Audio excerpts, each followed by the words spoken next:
So I'll give you the history behind the kente. You do the spinning, you do the warp laying, and you weave the cloth. This is the kente strip,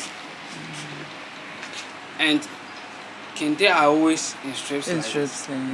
So after weaving it in strips, then we use either by hand or by sewing machine to join them. Oh, okay. Yeah. So they are always in strips.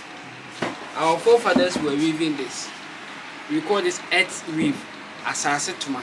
Oh, Asante tuma. Oh, okay. In Chinchin. Okay. Yeah.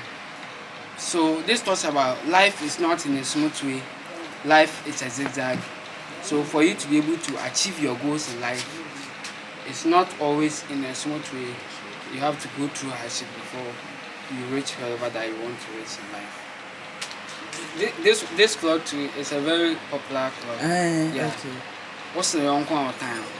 If you're more than your brother, they envy you. Yeah. So we use this to tell people that people should stop jealousy or people should stop envying people's success. Okay, let's also look at this one. I hope this one here. You have been seeing popular, yeah. So this cloth was meant for a wife of Kwame Nkrumah, Dr. Kwame Nkrumah, called Fatia. Fatia. Yes. Fatia was not a Ghanaian. Fatia was an Egyptian. Yes. So we wove this cloth to the wife because we saw that Fatia befits Nkrumah. Fatia Fata Nkrumah. Yeah. Okay. Fatia Fata Nkrumah. And this one, it talks about avoiding racism, avoiding discrimination, avoiding tribalism. We are all one person. That was introduced in the kente industry was cotton. So this is the fiber. So at first they were using their hands to spin it. So after spinning it, they put it in a starch to get the strength before they start using it to weave. And that one, it was a very tedious process. Yes. Yeah. And now the demand for kente is very high. So we cannot rely on this primitive method. So now just go to the store. This has been already processed in the factory. So just go to the store and you buy this. So this is the cotton thread. Oh, cotton thread. Yeah. Oh, okay. So kente is cotton. It's not only cotton. Oh, okay. We also have rayon. Oh, rayon. Okay. Rayon. Okay.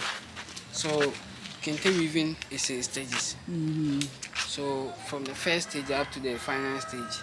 So now we are done with the spinning. So the next stage is warp laying. Warp. And the warp forms the background of the cloth. So before we weave, you have to get the background. So we have these two called beta. Chireye. We call this structure loom. The loom? Yes, okay. Loom. So I have with me here shuttle. Shuttle, okay. Yeah, that's krokrowa. Krokrowa. Yeah, krokrowa.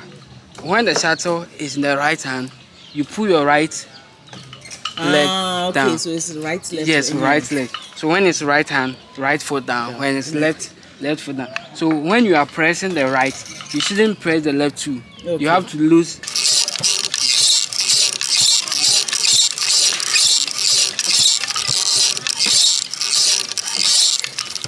Wow. It's all wrong for one. Oh, just a minute. Any socks in here? Socks in the way my main pay. The veteran bend we need to be nation fish.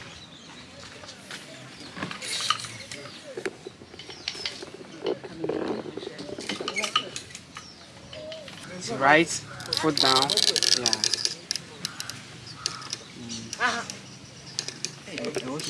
Yeah. Beats hard. Yeah. Push it back. No, I change it. Left. No. Right up. Left down. Left. Push it back. Wow.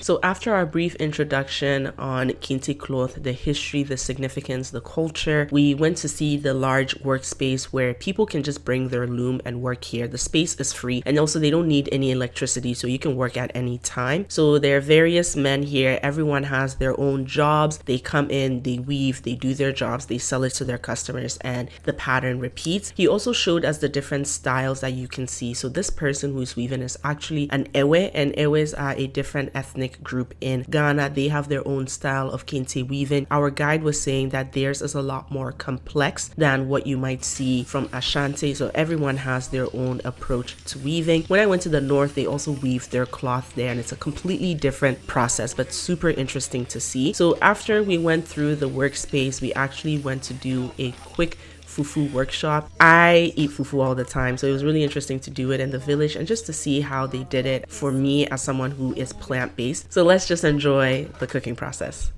Okay, don't worry.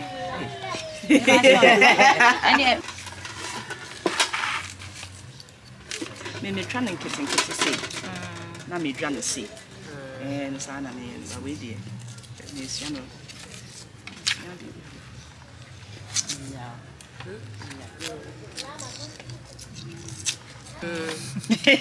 I saw very home. Yeah. Daily. Like this. Oh, and you remember me who I did. Best from you. Dane no. Dane. Say. Daily. Sorry. That was 7 say now. Oh well na oh dane one san say. Ah, na baby a everly ye no so.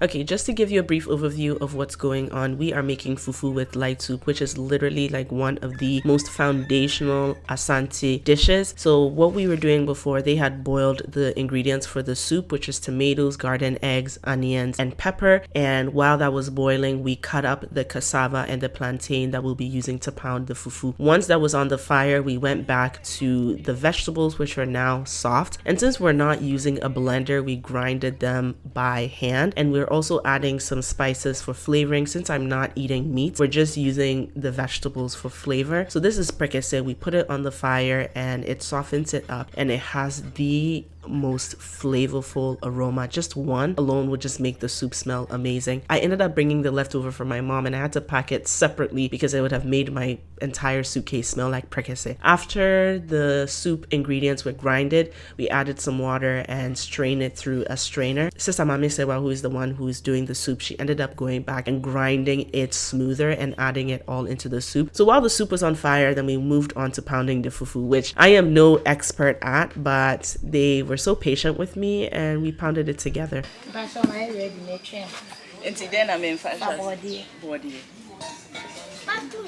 So if you are not familiar, fufu is one of the many starchy balls that we eat across West Africa. Every culture across West Africa has a different definition for fufu. Where my family is from, in the southern part of Ghana, fufu is usually made with plantain and cassava or sometimes cocoyam, and it's pounded in a mortar and pestle like this. I am still learning how to pound fufu. My parents pound fufu all the time, but I think I've come a very long way, and this has been a really good opportunity just to learn a few tricks on how fufu is traditionally made in the village.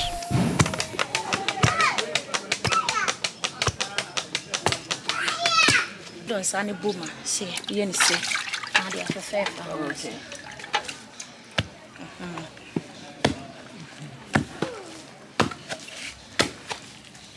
In fact, it's your count.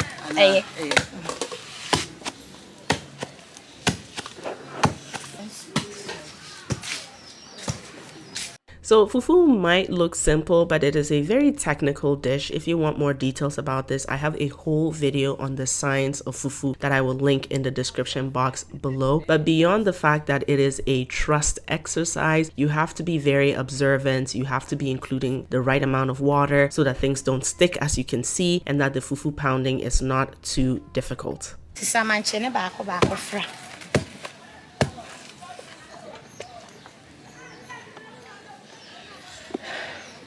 Manchen ya membutu no dane no. Fifi.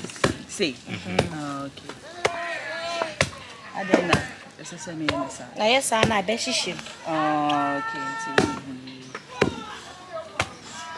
Also, everyone does their fufu differently. So in our household, my mom tends to pound the plantains all first, and then she'll pound the cassava separately, and then she'll mix it all together. Here, I started with the plantain and then started adding the cassava in one by one. You can tell that the plantain and the cassava is not soft, so that's why Sistama is having to put in a lot of pressure just to pound it. Adding enough water also helps to make it easier to pound. So yeah, there's a lot of little things that you have to be cognizant of to get the right fufu. And everyone likes their fufu differently. People like it soft, people like it hard, people like it honeho, which is in between. And as you can tell, I am not a fufu pounding pro, but this was a really good opportunity to learn, and I had such a great time learning how to pound fufu again in Anawomase, Ashanti region.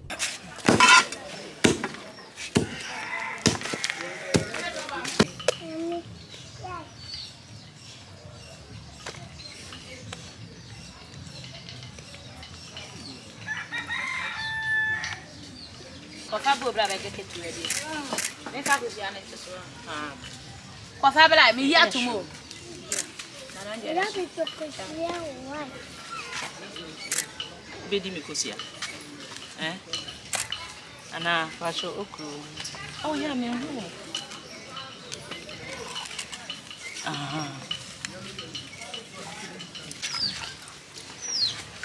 Nabuo yo. Right. You can say mensaka. Okay.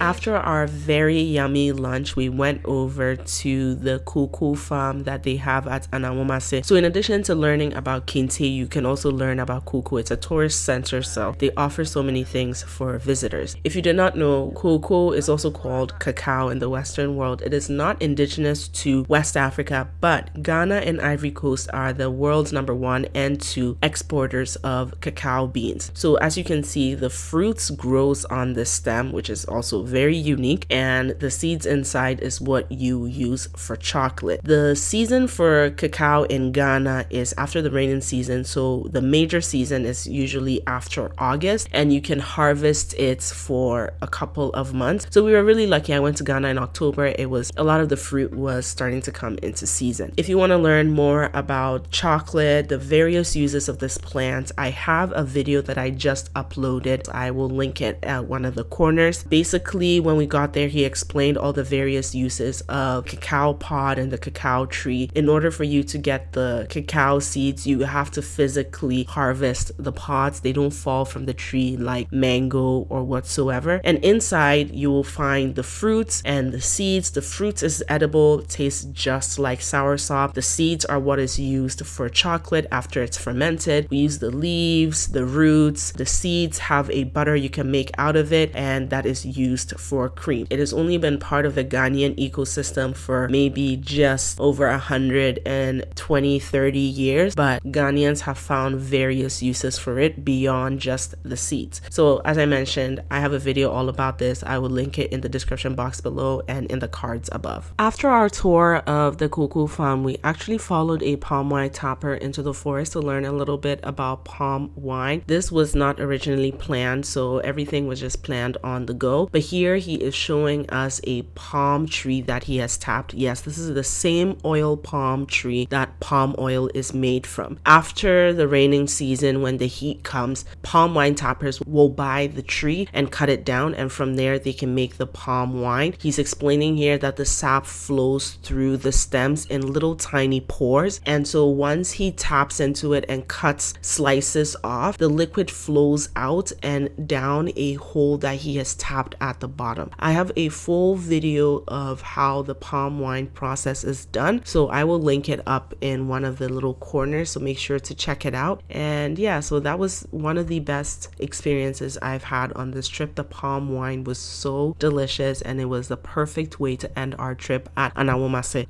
Up next, we went to Entoso to learn about Adinkra symbols. So a lot of this conversation happened in Tree, so I'm going to try my best to describe what we were learning in English. So our guide started by introducing us to the 60 essential Adinkra symbols. These were the first ones that we had, and now there's like thousands of them. But at the beginning, there was one, which is Adinkra Hine, and our guide was telling us that this was one of the easier ones to carve. So it was the first Adinkra symbol. So from there, you have about 60 that are the foundation of Adinkra symbols. Some of the popular ones include Jinyame, which means that in everything that you do, put God first. And there's another symbol like Bi Inka Ibi. So you bite not one another. We should work together. We shouldn't be coming after each other. You can kind of get the sense that these Adinkra symbols are not just pretty symbols, but they have meaning. They depict our values. They depict a lot of the proverbs. So some of these Adinkra symbols actually are paired with traditional proverbs.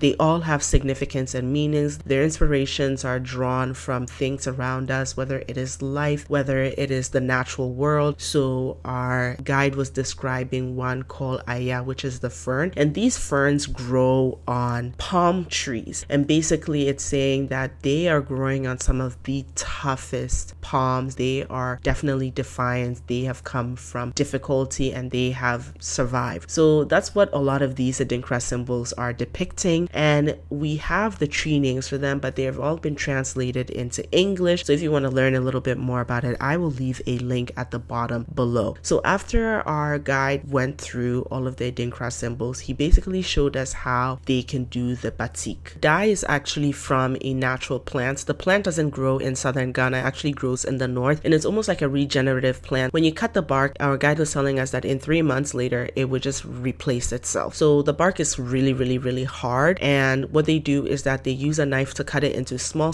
pieces, and they soak it in water overnight. When they soak it in the water, it actually softens it, so the next day they can pound it up into a powder. I can imagine that the powder is still a little bit moist, and that's how they start the dye process. So after we learned about the dyes, we learned about how they print the Adinkra symbols onto the cloth. If you remember, at Anawomase, they weave the Kente cloth. They can weave just basic colors, and then from there you can use the Adinkra symbols and stamp them onto the fabric. Our guide was explaining to us that before, the material they were using was not durable, and now they use calabash to carve out the Adinkra symbols, and this actually makes it last for a very long time. So each Adinkra symbol is made from the calabash, and it can be used multiple times, and it just stays the same. I think they use the large calabashes. As previously mentioned, there are 60 traditional and core Adinkra symbols, but now there are thousands of them, and some of these additional symbols are different representations of the same symbol. So the Sankova symbol, as he's showing us here, actually comes in 3 different forms, and these are just products of different artists' reinterpretations that have actually been now canonized. I got the chance to actually print some Adinkra symbols onto a piece of cloth, and that was pretty much our trip at Ntoso.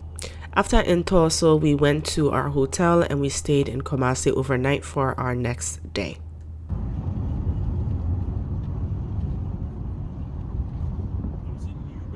So Kumasi is known as the Garden City. It is a city in the heart of Ghana's forested region, lots of hills, lots of greenery, and definitely, I personally would think, the cultural capital of Ghana because it is the seat of the Ashanti kingdom. To start off our day, we took a trip to Manhyia Palace, where we got a tour of the Manhyia Palace Museum, which is basically where the last 3 Asante Hines were. If you want to learn a lot more about the Ashanti Empire, I will leave a link to a podcast called The History of Africa, and they did like a 1-year segment on the Ashanti Empire from its inception in 1700 right till colonialism and independence in the 1960s. Very eye-opening accounts. I wish that our tour at Manhyia Palace had gone a little bit more into detail about it, but they are going to be bringing back a lot of the artifacts that were taken by the British for next year's Ade Kese, and also I think the Utumfo or the Asante Hines 25th anniversary. So hopefully I can go back and take a look, but it was really interesting. I love learning about my people, our culture, and our history. So that was pretty much our morning. We wanted to make it back to Accra quickly, but it was not going to be a trip to Kumasi without a tour of Kejetia Market.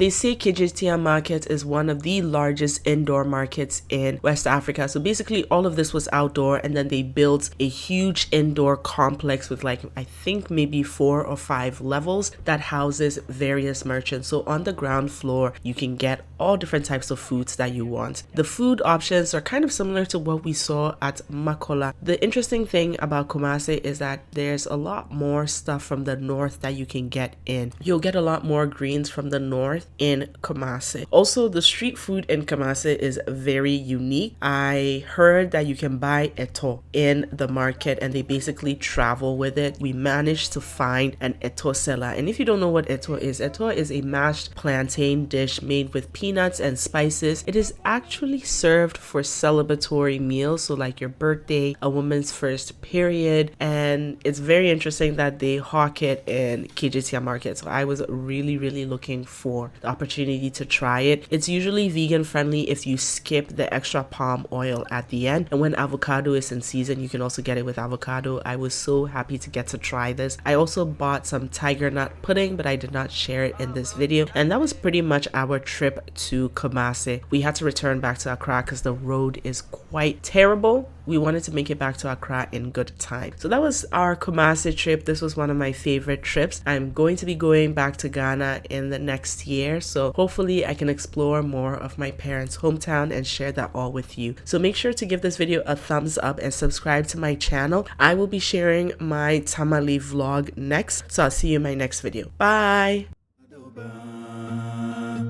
Doba doba, doba doba, doba doba.